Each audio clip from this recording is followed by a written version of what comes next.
Қазір осының басын кесіп тастайды.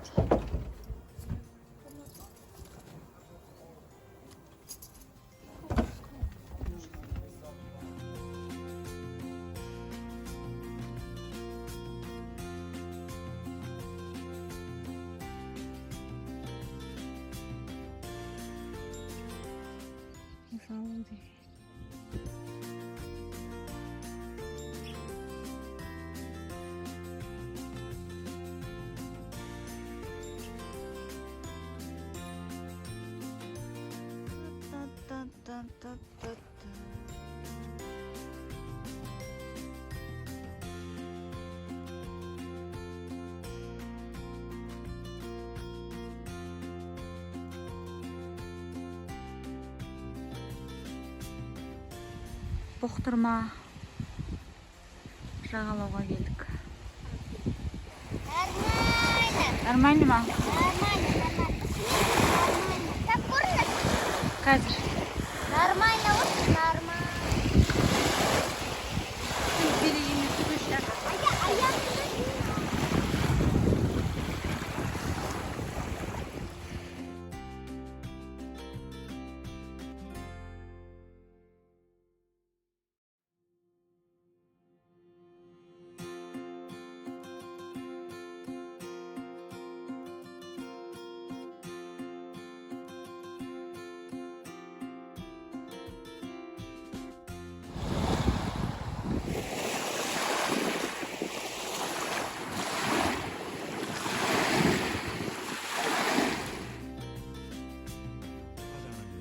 Ажағынан шығып, шығыс шеңбері деген осы. Шыбындыгүл қайда қалды? Ол мына жер жолда.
Біз қазір паромға мінеміз. Күршім ауданы.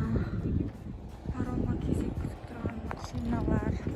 Қазір осы ертістің бойымен паромға мініп арғы бетіне шығамыз бұйырса. Міне паромымыз келе жатыр жақындап. Қазір мына машиналардың барлығы осыған мінеді.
Biz өзіміздің турымыздың соңғы нүктесіне келдік. Шыбынды көл деп аталады екен. Бұл жазушы Ғабит Мүсіреповтің ең сүйікті көлінің бірі. Қазір жақыннан барып көрсетейік.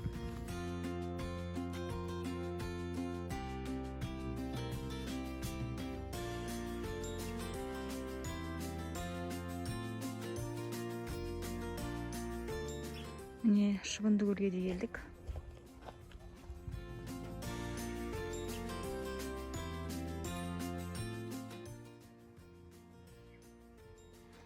Үйрек кетіп баратыр. Ана тұрған мамасы. Мына бәрі балалары.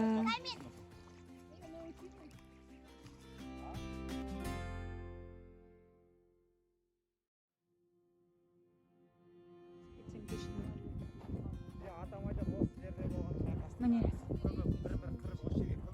шайқас болған жерлеріне қалмақтың жауынгерлерінің жерленген орны дейді. Мына жерлерді бастарына осындай тастармен қойып кеткен екен. Шайқас болған кездерде барлықтарын бір жерге көміп,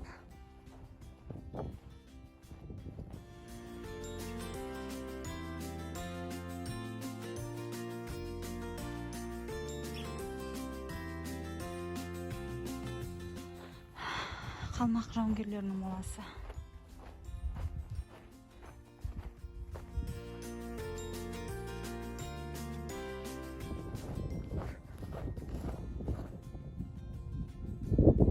Шайқас болған кезде жоңғар әскерлерінің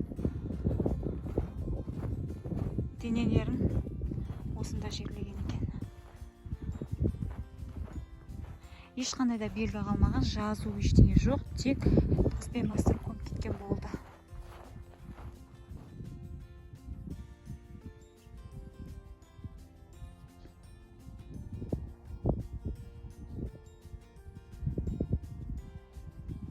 Манағы қалмақтармен шайқасқан қазақтардың моласы екен.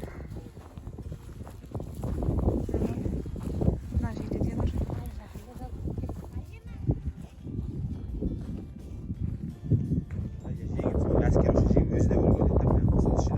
Осы жерде бір өзі жатыр, иә? Жоқ, бір әскер. Бәрі жатыр. Көп адам. Жоқ, не, мына жерде бір адам ат жазып тұр. Ғана біледі ғой. Аяғы, ортасы.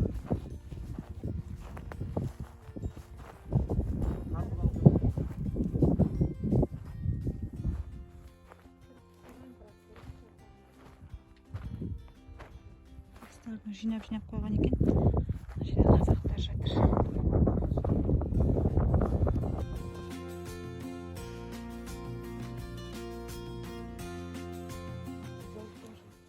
Осыған дұрыстап қарамаппыз да бұл.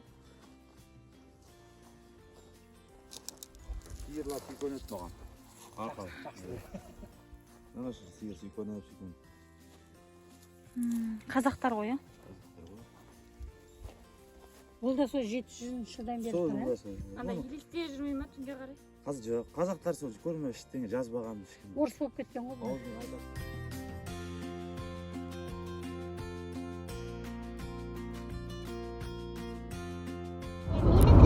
Біз өскеменге кіріп келе жатырмыз.